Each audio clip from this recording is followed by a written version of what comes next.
Okay, so the title of this is Writing Equations of Quadratic Functions. And for each one of the problems today, you're going to be given two roots. Let's write that up here. You're going to be given two roots. What's another word for roots? It is x-intercepts or zeros, okay? Two roots and at least one more random point. And you want to be able to write an equation that models this information. We're going to be given two roots, also known as x-intercepts, or real roots, x-intercepts, or zeros, and then one random point, at least one more. Okay, so we want to write an equation of this. How do we do this? Well, here's the general formula. It's y equals a times the quantity x minus r1 times the quantity x minus r2. The r stand for the numbers associated with the roots of the problem. In this problem, you have -1 and +3 as your roots. So we substitute those in. Y equals a times r minus -1 and r minus 3. Two negatives turn into a positive. Then I choose one other random point, and I can see in this problem I have quite a few choices here, quite a few choices. Let's choose 1, -4, 1, -4, okay? That's a point that we're given. And wherever I see an x in this equation, I'm substituting a 1. And wherever I see a y, I'm substituting in a -4.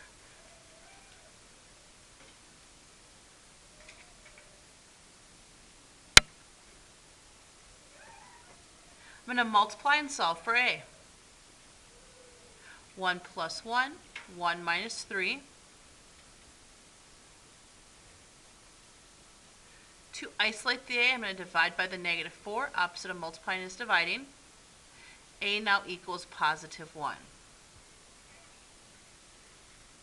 So for this problem, the equation that models the parabola we see is y equals 1 times x plus 1 and x minus 3.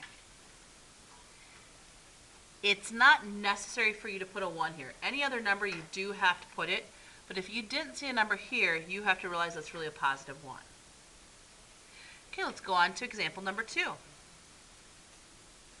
Okay, example number 2 asks us again to write an equation of a parabola that has, these are our x-intercepts, and this is our random point.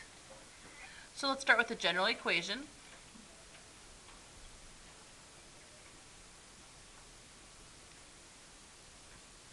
I'm going to substitute in 12 and -6 for the r1 and the r2.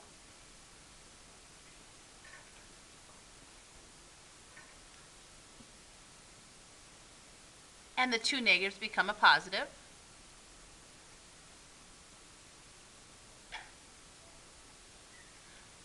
So I've taken care of this information. Now I'm going to take the given point, they get the given random point, I'm going to substitute in 14 wherever I see an x and 4 wherever I see a y.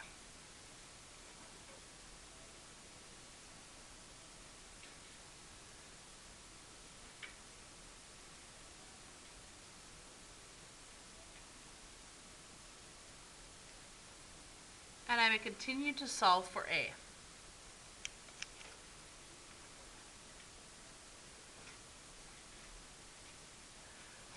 Four goes into itself once, 4 divides into 40 10 times.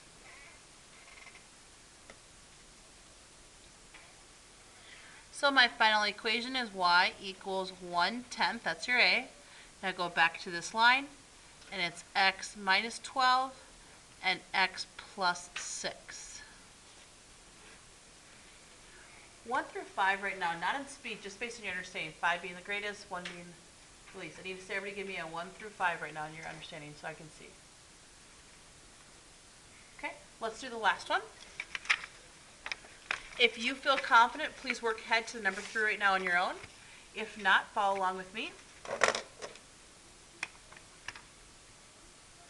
Write an equation of a parabola in standard form. given that the x-intercepts are at 9 and 1, these are x-intercepts, and then we have a random point of 0, negative 18.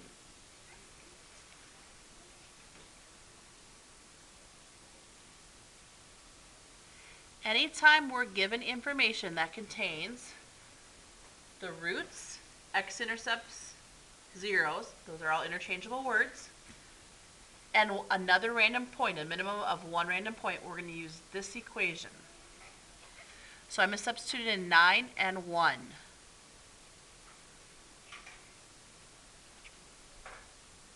Somebody in first hour asked me a great question. They asked, why do I have two subtractions here? But if we look at the two previous problems, each one of them had at least one positive in. The reason for that is in both of these cases, we had to substitute in a 0 that was negative. And when you substitute a negative, two negatives make a positive. Same thing over here, two negatives make a positive. Okay, then I'm going to substitute in 0 for x and negative 18 for y. 0 minus 9 is negative 9. 0 minus 1 is negative 1. Negative 9 times negative 1 is 9. And negative 2 equals a. So our answer is y equals negative 2 times the quantity x minus 9 times the quantity x minus 1. Once again, a 1 through 5 right now in your understanding, 1 through 5. Okay, we're going to do the hardest homework problem today. Generally, we'd be able to get through this entire lesson, but since I had technology issues first hour, we're not able to. So hopefully you get all of your homework done in class today, okay? Move on right now to your homework and find number 4.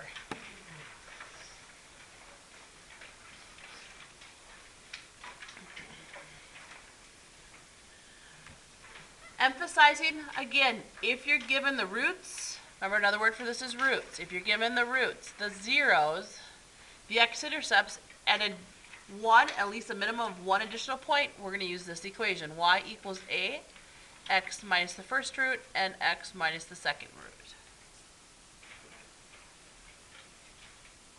So I'm going to write this in, and some students prefer, when they're first learning this, to transfer the fractions into decimals. So I know half of 3 is 1.5, and half of 15 is 7.5. Y equals a, my first root is negative 2, so x subtract a negative 2, and then x subtract a 1.5. Again, 3 halves is the same as a 1.5. In the first parentheses, two negatives make a positive. And now I'm going to substitute in 4 for x and 15 halves for y. 4 for x and 15 halves for y. Remember, 7.5 is the same as 15 halves.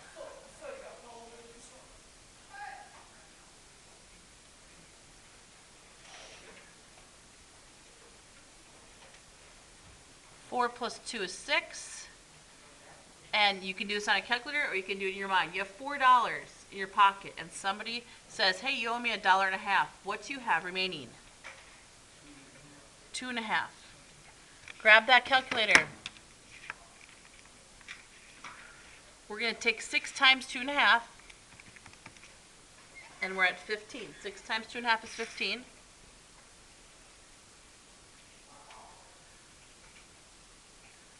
And now isolating the a, we divide both sides by 15. So we have 7.5 divided by 15, and we can put that into a decimal of 0.5. What's another way to write 0.5? So either way is just fine. Whether you write 1/2 or 0.5, they're equivalent numbers. Final answer is y equals 1/2 x plus 2 and x minus 1.5.